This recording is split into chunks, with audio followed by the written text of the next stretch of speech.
demonstrates that it is foolish for us to expect that any change will ever occur in Nigeria. About 3 weeks ago, the Islamic North tried to enforce Sharia law in the Yoruba Southwest. And when the Yoruba people, Muslims rejected it, and we must be grateful to our Muslim brother, Yoruba people. When they rejected it, then the Sultan wrote an insulting letter demanding that they must obey him and set up Sharia courts in Yoruba. Ìkànnì Araba Television mọ̀ rèé, gbogbo ẹ̀yin olólùfẹ́ wa lórí ìkànnì Araba Television. Mo mọ̀ kí yín, bó lójú ọjọ́ ṣe rí ọ̀dẹ̀ òdùn bí, lágbára Ọlọ́run, ọ̀dẹ̀ gbogbo ayé ó máa dùn, ọ̀dẹ̀ wa ò ní kan láṣẹ Ìdùmarè. Pẹ̀lú gbogbo tí kàn tí ẹ ń lọ yìí, ẹ ti mọ̀ pé lórí ìkànnì Araba, gbogbo àwọn ìṣẹ̀lẹ̀ tó ń ṣẹlẹ̀ tá à ń treat lọ́wọ́lọ́wọ́, gbogbo ẹ̀ la máa fún yín ní àwọn update yẹn bó ṣe ń ṣẹlẹ̀. Now, ẹ̀yin èèyàn, a tún ti gbé tuntun dé. Lórí ọ̀rọ̀ yìí tá à ń treat lọ́wọ́ tó ń ṣẹlẹ̀ lọ́wọ́ yìí, ẹ tún wá gbọ́ tuntun, ẹ tún wá gbọ́ bí ọ̀rọ̀ dé dúró. Bàbá Professor Banji Akintoy, bàbá ṣe àwọn ìkìlọ̀ tó lágbára, bàbá ju àwọn ògúnlùntù ọ̀rọ̀ pàápàá jùlọ lórí àwọn ìṣẹ̀lẹ̀ tó ń ṣẹlẹ̀ nílẹ̀ Yorùbá káàkiri yìí. Bàbá gbéná wojú àwọn tí wọ́n pera wọn gan ní gómìnà, even ní ìjọba. Bàbá dé level kan, wọ́n ní tẹ́ ẹ bá wo gbogbo nǹkan tó ń ṣẹlẹ̀ láàrin ìlú, kẹ́ ẹ wá sọ wípé ìjọba kan ń bẹ Nàìjíríà tó ṣe tán láti tún nǹkan ṣe, láti mú nǹkan bọ̀ wá sípò pé bí ìgbà téèyàn kan ti ń tanra ẹ̀ jẹ ni.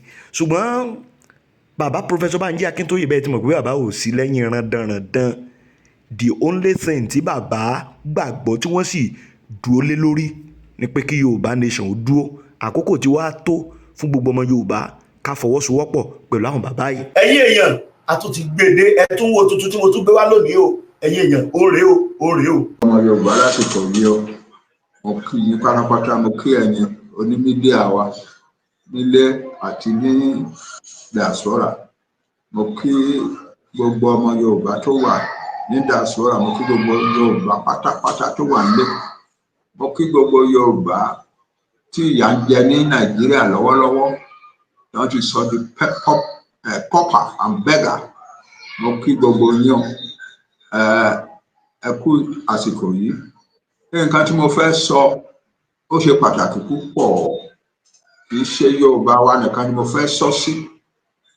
Nǹkan tó yẹ kí n sọ kí gbogbo ayé gbọ́ ni.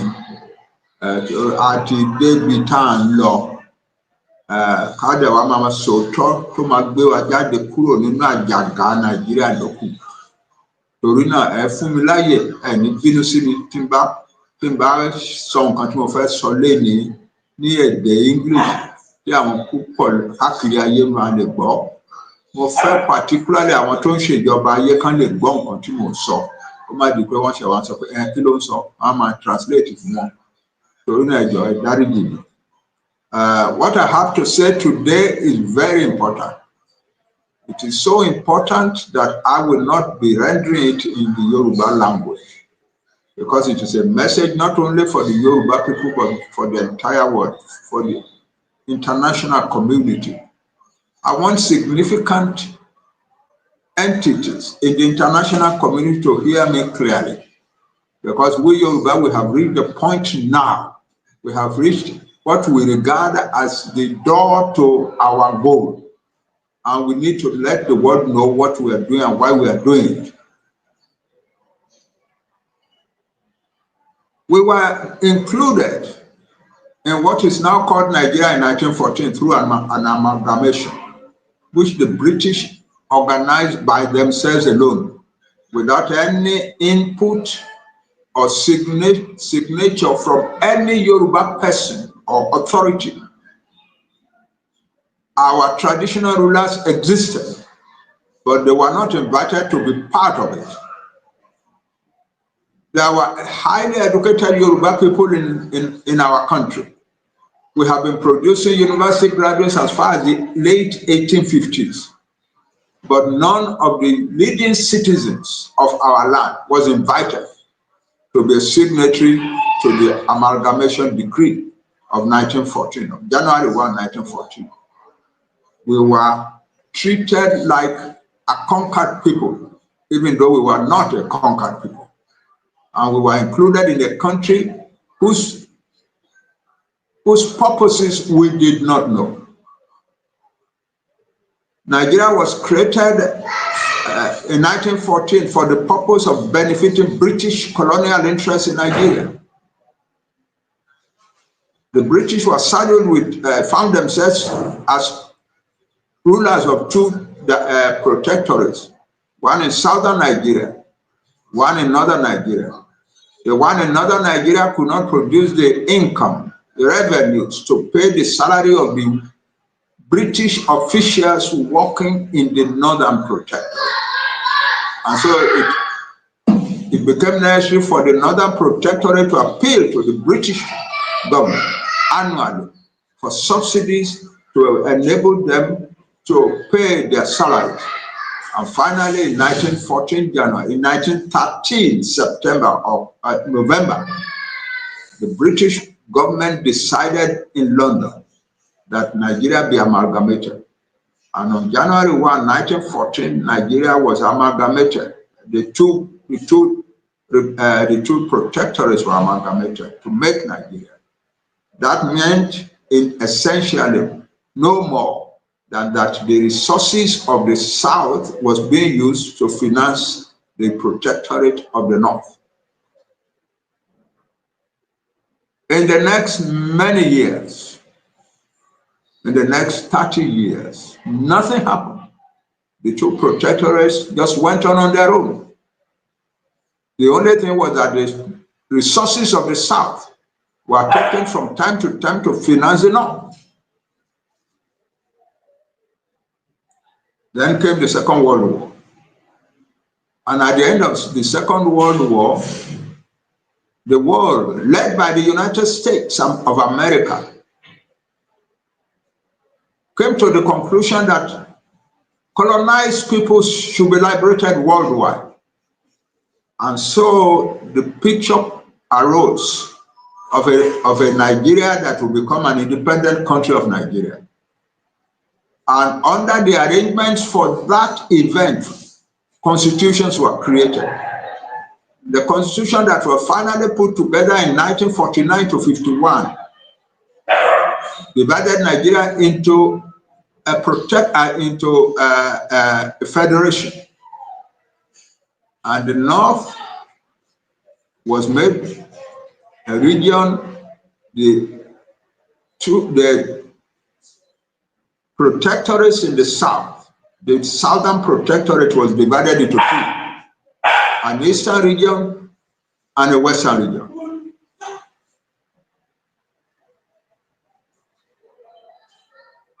And from that moment, because the objective was coming independence, from that moment, the British began to manipulate to ensure that the Northerners would rule the country. And what was the qualification of the Northerners? Especially the small group that ruled the North, the Fulani. What was their qualification? One, they were believed not to be African. They were not of African origin. They were a Middle Eastern people who had been migrating westwards to North Africa and to West Africa. And because they were not indigenous to the land, the British regarded them as easy to handle and manipulate. Then their further qualification was that they had rejected Western education and they had no intention at all. They showed no intention at all to accept Western education. And so the British thought, wow, these people, for us to be able to exploit Nigeria after independence, these are the people we must hand power over to. So the British, from 1951 to 1960, manipulated everything that could be manipulated. The sizes of the regions, the borders of the regions, the constitution, the election, ultimately, the election of 1959, the pre-independence election, was very meticulously rigged in order to hand over power to the Fulani of northern Nigeria over Nigeria. And we're not saying anything that is new here. Even the man who was chairman of the group, of the British colonial group that masterminded the secret operation that produced the rigging for the North, has written in his memoir, and he has appeared on television a number of times before his death.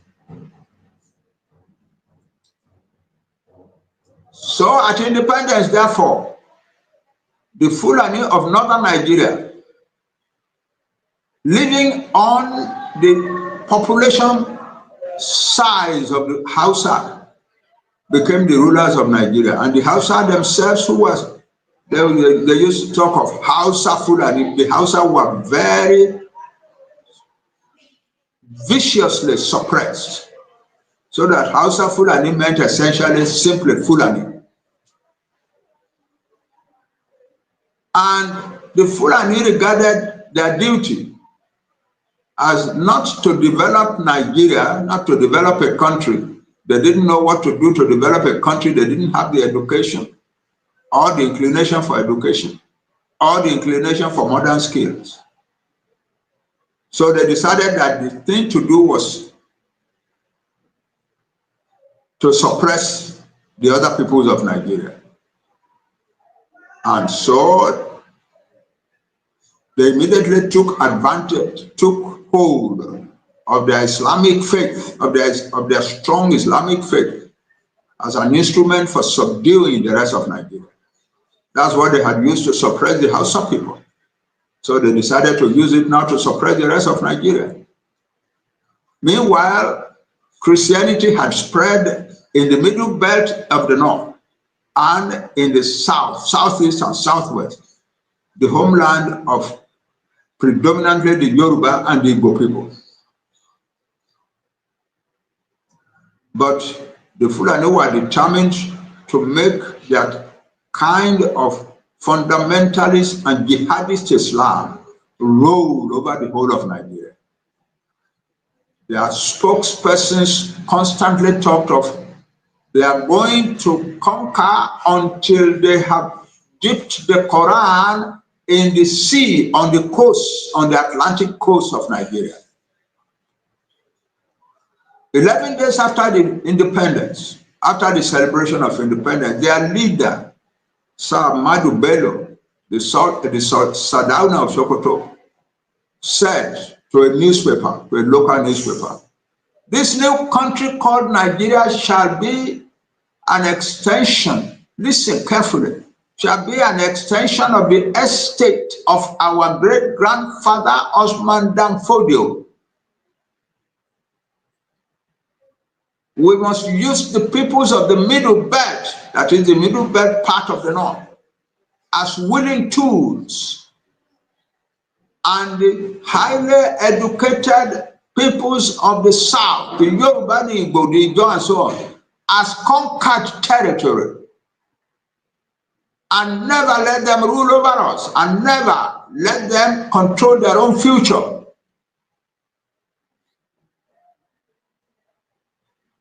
Nigeria was to become an extension of the estate of Osman Danfodio. What was the estate of Osman Danfodio? Conquest by Islam, by fundamentalist jihadist Islam, period. So the whole of Nigeria was to be rolled over by Islam. And that is the agenda that they have been pursuing since then. As soon as Nigeria became independent, the northern rulers of Nigeria decided that the first enemy to be handled, the first enemy to be subdued, were the Yoruba of the southwest, who are the most educated people in Nigeria, the largest single ethnic group, the people who had produced Africa's first program of free education, and so on. But they were in danger. They were an enemy from two perspectives. The first is that they were a people, they are still a people, who have a tradition of religious tolerance, which has created a situation in which there were millions of Christians and millions of Muslims and millions of traditional worshippers among the Yoruba people. An American team that studied Nigeria, that did some research on Nigeria for an agency of the American government, wrote in 2003, the Yoruba are a model of modern coexistence and tolerance, because we found Yoruba Christians, Muslims, and traditional worshippers living harmoniously and happily, not only in the same towns, but in the same households. That's who the Yoruba people were. But that kind of culture was a danger to the Islamic agenda of the Fulani, because it meant that the Muslims among the Yoruba could never become jihadists or fundamentalists or terrorists. No way. There is hardly any Yoruba family that does not have some Muslims, some Christians, some traditional worshippers. And so to get a Yoruba man to agree to wage war, the war of Islam, a jihad against his own people, is impossible. And so the Northerners regarded the Yoruba people, Muslims and all, as a danger to the Islamizing program. And moreover, among the Yoruba, the largest and most powerful denominations of Christian denominations and groups were emerging among the Yoruba. And so that added to the feeling that the Yoruba were a special danger to the program of Islamization. The Gotu in the East are almost all Roman Catholics. Muslims were few among them. And so they too were a danger to the Islamic agenda. And the Islamic agenda actually meant that the Fulani will control all of Nigeria, not just the federal government, but all of Nigeria. And so the first group to be subdued were the Yoruba. In 1962, by deceiving and manipulating with the help of the British, the Fulani succeeded in dividing the Yoruba leadership and causing a crisis in the Western region. And even though there were no riots or disturbances in the Western region, the federal government under the Fulani then declared a state of emergency in the Western region with the objective of pulling down the Western region. They suspended the constitution of the Western region, suspended the elected government of the Western region, imposed a sole administrator on the Western region, and proceeded systematically to pull down the achievements of the Western region. And also to rig election in the Western region in order to put in charge of the Western region persons who were inclined to be submissive to the Fulani. So my brothers, educated people like me, and businessmen, and the Yoruba elite in general, you are getting this, who are getting this message wrong, who are not getting this picture correctly, should begin to educate themselves and get it correctly. This is a forever kind of war against the Yoruba people. It will never stop. And the Fulani themselves say it anyway.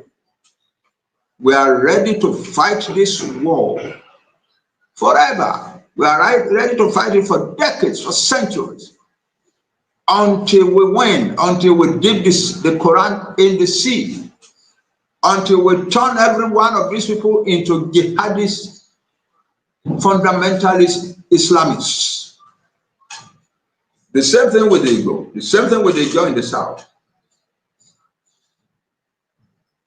And the Edo, the highly civilized kingdom of the Edo people.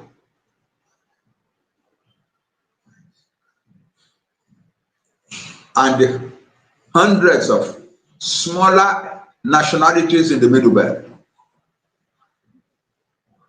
Even under the first government of the Republic, after independence, it was quite common for the premier to lead jihadist sorties into the Middle Belt in order to subdue the Middle Belt and make the Middle Belt the willing tools of the North, of the Fulani. And so here we are, and then the manipulations and the distortions in the Southwest led to ultimately a Yoruba revolt in 1965 to January 1966. Because the revolt was shaking the foundations of the country. A group of young Yoruba and Igbo soldiers, officers in the army decided to take over the government. And the North reacted with a program for eliminating southern citizens living in the North, most of them Igbo, and within weeks killed more than 40,000 Igbo people in the streets of the towns of the North. The Igbo fled, most of the Igbo then fled to their own region in the southeast. And when they could not get any assurance that they would be safe in Nigeria, they decided to secede from Nigeria. And so the federal government declared war on the Igbo, on what was then called Biafra. The Igbo had said that their new country would be called Biafra. And in that civil war, more than 2 million Igbo people died. The war lasted for 30 months. When it was over, what had happened is that the hold of the northern Fulani had become stronger on the country. And so a series of military coups organized by Fulani officers ruled Nigeria from 1966 July until 1999 with a brief period of civilian rule in 1979 to 83. And what did these military rulers actually try to do? We all say usually that the centralized government in Nigeria. No, that's not all. They were centralizing government in Nigeria in order to increase the power of the Fulani over Nigeria. Yeah. In the southwest, for instance, in the homeland of the Yoruba, they took over everything of importance. They took over the university that the Yoruba people had created. They took over the roads. They took over development projects. They took over, for instance, the great asset of the Yoruba people, the cocoa marketing board, and turned it into, from Western Nigeria Cocoa Marketing Board, it became Nigeria Cocoa Marketing Board. And they appointed a northerner as chairman of the Cocoa Marketing Board, a chairman who had never seen a cocoa tree in all his life. Then they took some of the estates that the Yoruba people had established in Ikeja and Papa and so on, and handed it over to individuals, some of them northerners.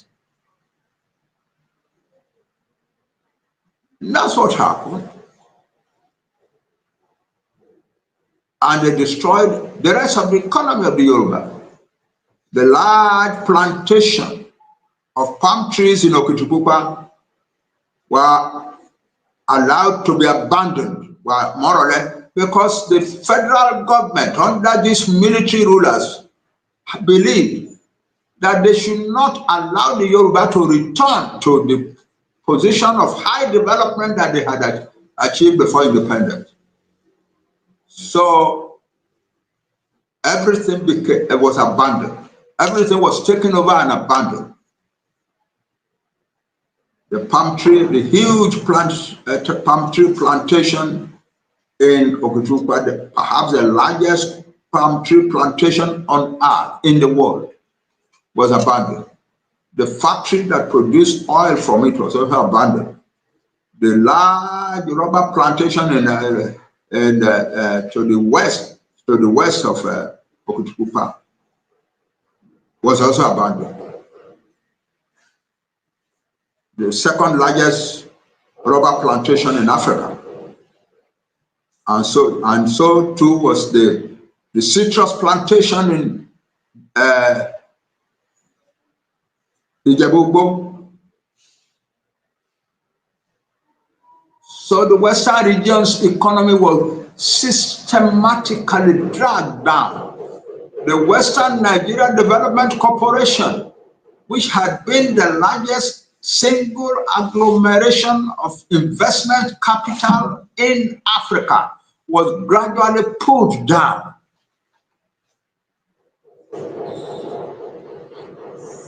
And the result is that the products of the free education in the Yoruba West became unemployed masses of educated young people. And large numbers of them began to flee abroad. The same kind of disasters were also befalling the Igbo and other peoples of the East. And many of them also began to flee abroad. That's where countries like the United States, Canada, and the United Kingdom have received large influxes of immigrant educated men from Nigeria, mostly of Yoruba descent and to a smaller extent of Igbo descent.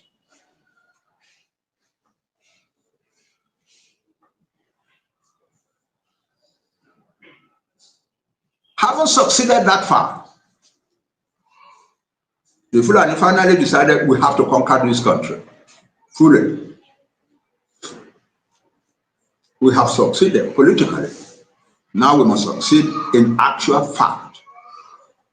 So from about the last years of the 1990s, they began to hold secret meetings with Fulani leaders from other parts of West Africa. By 2011, they had come to the conclusion that they could conquer Nigeria. And what they were going to use were the Mujahideen. Mujahideen means masses of illiterate paupers, trained and armed and turned into soldiers, militias, militarized poor, the Mujahideen. And it is they who have been ravaging Nigeria since 2015. When our brothers began to work with Buhari's party in 2013 and so on, they were doing what appeared to them to be a good thing, trying to save Nigeria. But they did not know that they were empowering the Islamic Fulani in a new manner over Nigeria. And under Buhari, it quickly became clear that he was there to see to it that the Fulani actually conquered and controlled Nigeria. And so large numbers of people began to get killed Farmers were expelled from their farms or killed on their farms. Their wives were raped, their daughters were raped and killed. In Yoruba land in the southwest, agriculture essentially died because almost all the farmers fled.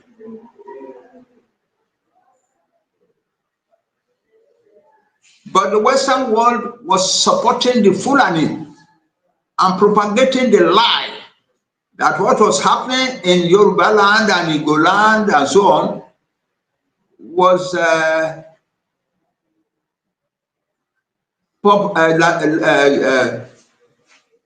climate change, droughts in the Sahel that was pushing Fulani herdsmen south, causing conflicts with farmers. It's a lie. It was a plan to conquer the southwest and the southeast of Nigeria. We don't have an estimate of the number of Yoruba people that were killed, or the Igbo people that were killed under Buhari.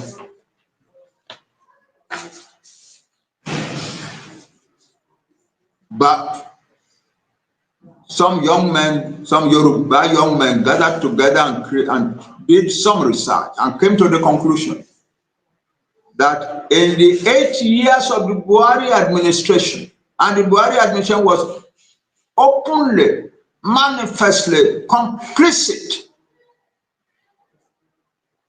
in the attacks and killings of people, that in those years, 8 years, 2015 to 2023, a total of 29,000 Yoruba people were killed.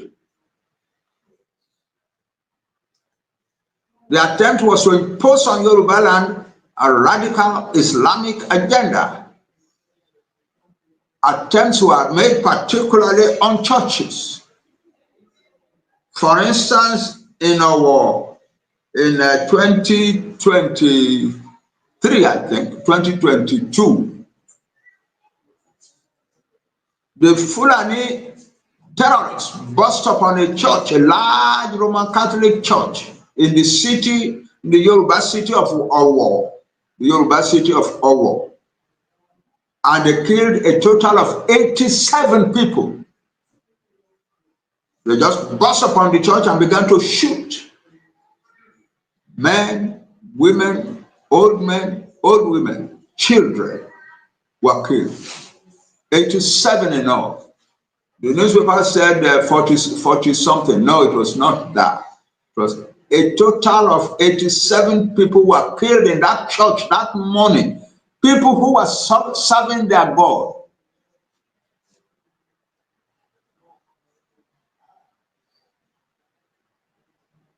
And so, this is what we have been living with. And we have now decided we cannot continue to live with this. Why? Because under Buhari, 1815 to 1823, the government were actually supporting the killings. Yeah. A middle belt official, public retired official, military official, who used to be Minister for Defense, Nigeria's Minister of Defense, came out in 2021 or 2022 to say that the Nigerian army was not protecting the people being attacked, but was giving cover to the people who were attacking.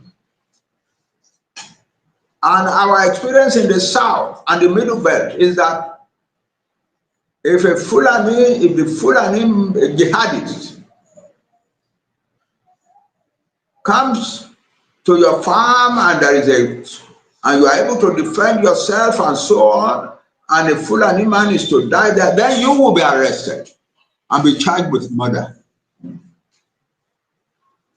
It is not considered that you were peacefully walking on your farm with your wife and children when the Fulani came. Among the Yoruba, the highest traditional citizens are the Obas. At least 5 Obas have been killed by the Fulani of the Yoruba. 5 members of the Yoruba people have been killed by Fulani. In one case, the Fulani burst into the palace, all armed, and gathered the Oba together with his wife and children and told them, "We are kidnapping you, we are taking you away." The Oba said, "No, you cannot take me away, it's impossible." And they killed him on the spot and took his wife and children away into captivity in the forest.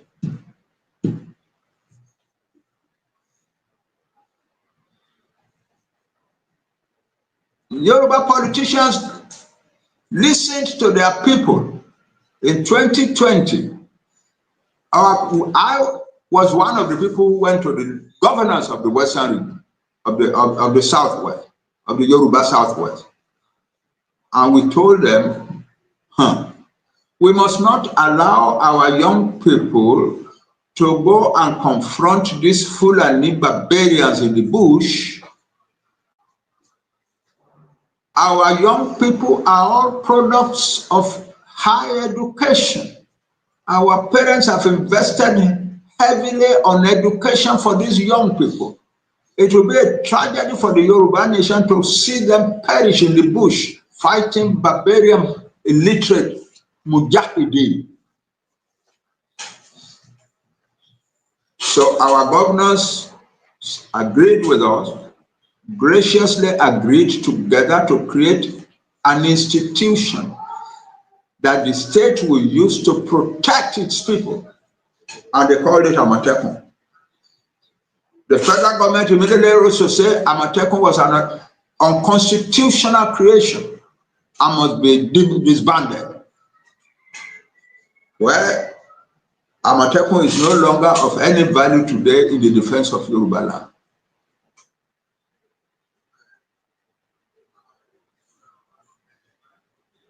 And so we come to the era of a new presidency.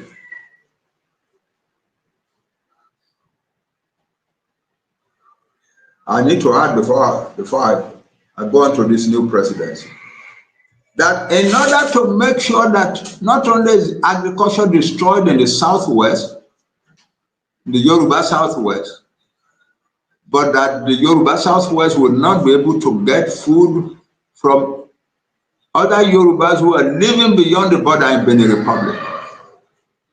The government of President Buhari closed the borders.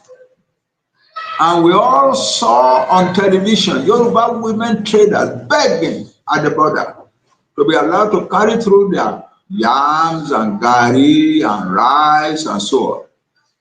We also saw Nigerian officials, Nigerian military officials, or policemen, or border guards go into marketplaces in the areas close to the border and seize the merchandise being sold by Yoruba women. The idea behind all of this, it was to make sure that the Yoruba will be prostrate on their face. Yeah. Then 2023 came and another president was installed. They tried to stop him, even though he was a major creator of their party. They tried to stop him, but he was too strong for them, and he became president. But his reign, his leadership as president has shown that nobody, that the federal government of Nigeria, under anybody, no matter where you come from, cannot deal with the Fulani. You cannot deal with the Fulani. The Fulani are still killing and maiming and destroying as they said they would do. There is a statistic that has come out in this last December that in the first 12 months of the Tinubu presidency, from May 2023 to April 2024, a total of 614,000 Nigerians were killed by the terrorists. 614,000 500 and something. And out of this 614,000, nearly 16,000, that is 15,962 Yoruba people were killed. The presidency of Buhari had been complicit, had been actually helping the Fulani. The presidency of Tinubu is not helping the Fulani, but they are not able to do anything against the Fulani, to stop the Fulani. They are not. And so we have come to the painful conclusion that it doesn't matter if our brother is president of Nigeria, the institutions of Nigeria, the direction of Nigeria is so well structured that even a Yoruba president of Nigeria cannot defend the Yoruba part of Nigeria. An Igbo president of Nigeria cannot defend the Igbo part of Nigeria. It's as simple as that. And so we have decided this is the point at which we must take our leave of Nigeria. We must take our leave. When President Tinubu arose as president of Nigeria, we wrote him a letter, just as we had written a letter to Buhari before. And our main point in the letter was, we are a peaceful, civilized people. We don't want to continue under this barbarism anymore. We want you, Mr. President, to set up a process whereby we can negotiate with the authorities of Nigeria our peaceful departure from Nigeria, our peaceful separation from Nigeria. Buhari did not answer. We wrote exactly the same letter demanding the same things to President Tinubu, our brother, and he has not answered us. So we are left with no option than to find other means of taking our leave out of Nigeria.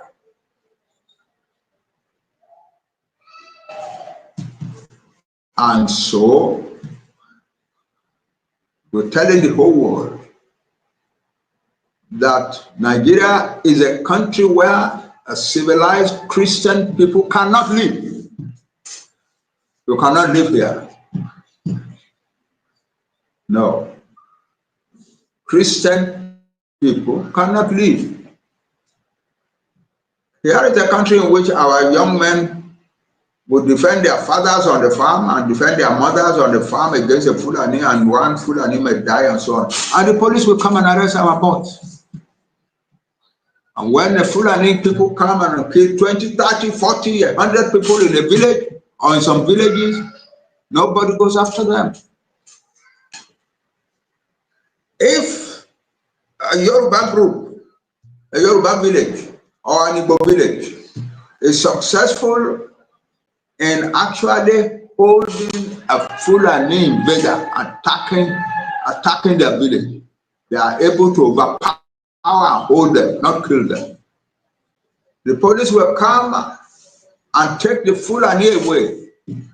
And then the next thing you will hear is that they have been ordered by the higher authorities in Abuja to transfer the case from where offense was committed to Abuja. And that's the last we are going to hear about the case. The Fulani will not suffer.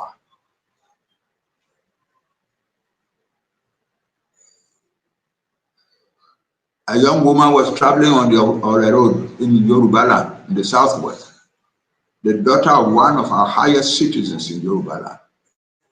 The Fulani came out of the bush and shot her in her car and killed her.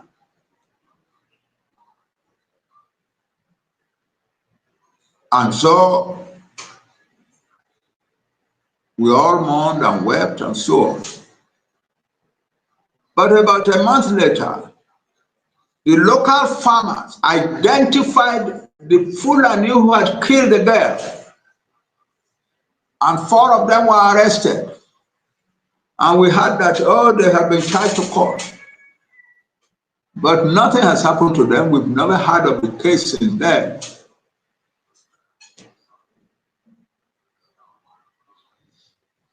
And the Fulani are not doing their havoc only in the bush, they're also doing it in the cities.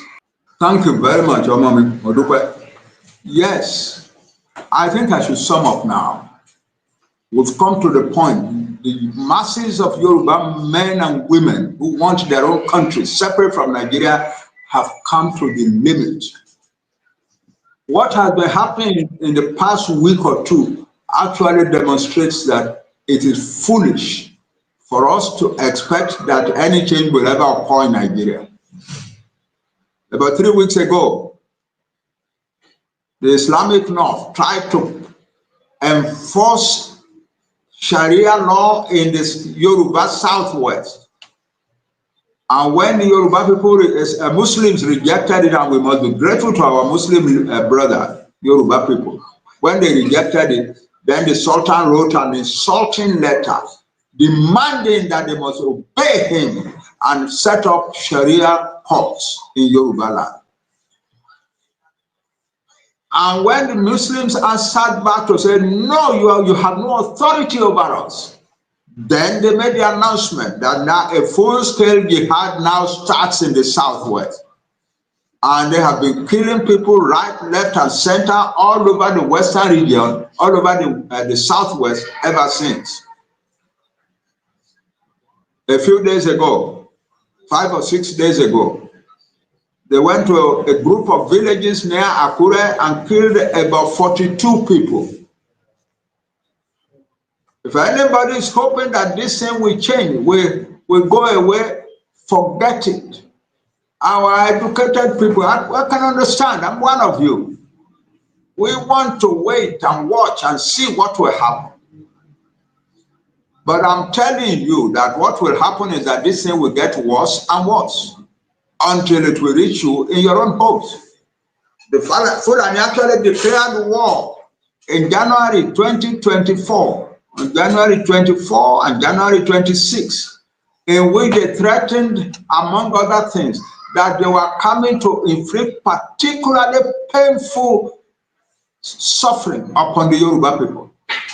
That they were going to go to Asorok, take Asorok from the federal government, and use Asorok as the base from which to conquer the rest of Nigeria. Don't make a mistake of thinking that this will come to an end. My brothers, I beg of you, stop thinking that it will come to an end. That, oh, it's a temporary thing. We educated people tend to rationalize that it will come to, it will not come to an end. It started from the beginning. It's getting bigger and bigger and worse and worse.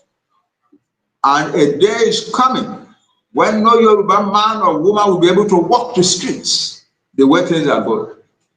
And that includes you. A day is coming when your children will no longer be able to go to school. A day is coming when your wife will not be able to go to the market to buy things for your kitchen.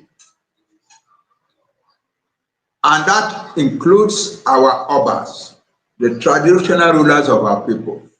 We can understand why our traditional rulers are, that's the nature. You are supposed to be the thinkers for society, civilized, obeying people, great rulers. It's okay to maintain the tradition, but when your house is in danger, when the whole house is now burning, it doesn't make sense to keep away from the struggle. And so my purpose now, my conclusion now, is that I appeal to all Yoruba people. I do not have to appeal to the young people anymore. They've made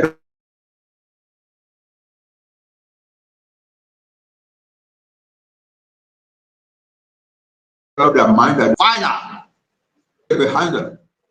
And large numbers of educated people like me are now beginning to come out to stand before them and behind them also.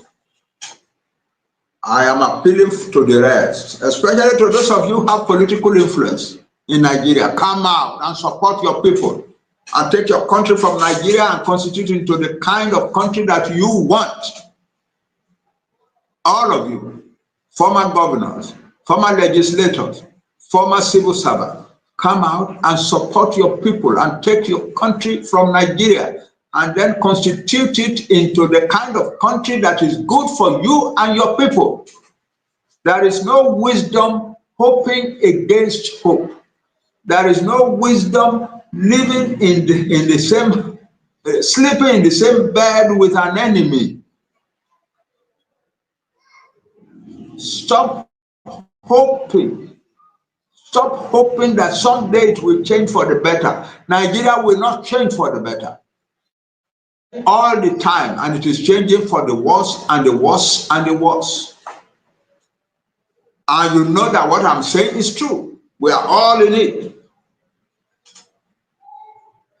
They went so far, for instance, at the beginning of this kill and kidnap thing, that they kidnapped one of the highest citizens of the Yoruba people in Nigeria, Chief Olufalaye, former secretary to the federal government of Nigeria. And they took him into the bush and the rain for 4 days before he was lucky to have been ransomed and released. I was in America the day I had the news. With some young men around me, I hurried to Nigeria.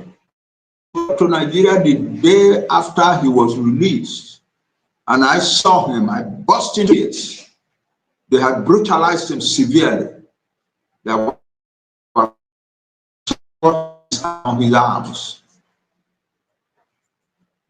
They treat such an important person among us like that, and we let it be. And we say we continue with Nigeria. My people, don't let us get to the point at which the world will laugh at us as shameless people. Let us liberate our nation and get out. Our young people are ready to take their nation. Let our older and more established citizens join them now. It is the time to act. It is lies. The time is here, and your young people have decided. Oh, there is a question. Our brother Tinubu is president. Yes, we love him. He's one of us. Our duty to every one of our own people is to love them. We love him. We are even proud of his prowess in the politics of Nigeria. We are proud of it. He has chosen to spend his life seeking elevation in the politics of Nigeria is not what we want. That's not what we Yoruba people want. Yoruba people don't need a president of Nigeria. Yoruba people need their freedom. They need their peace of mind. They need to be able to go to their farms and make farms. They need to be able to send their children to school with peace of mind. They need to have their women go into the market to buy things with peace of mind. They need their society to be orderly. They don't want to hear from time to time that people have been killed here, people have been killed there, a number of people have been wiped out there. The Yoruba people don't want that. And so the answer is we take our country and leave Nigeria. We are not doing it against Tinubu. Not at all. No Yoruba man will say, we won't do that. No, we don't hate our own, but our own is engaged in a venture that has become inappropriate for us as a people. And so we will take our lead from Nigeria. Thank you very much. I repeat, let us all come out and support our boys who want their country out of Nigeria. The time is now, it's not tomorrow. The time is now. And may God bless the Yoruba nation. Thank you very much. Araba TV, ojú wa tó lé, ojú wa tó kó.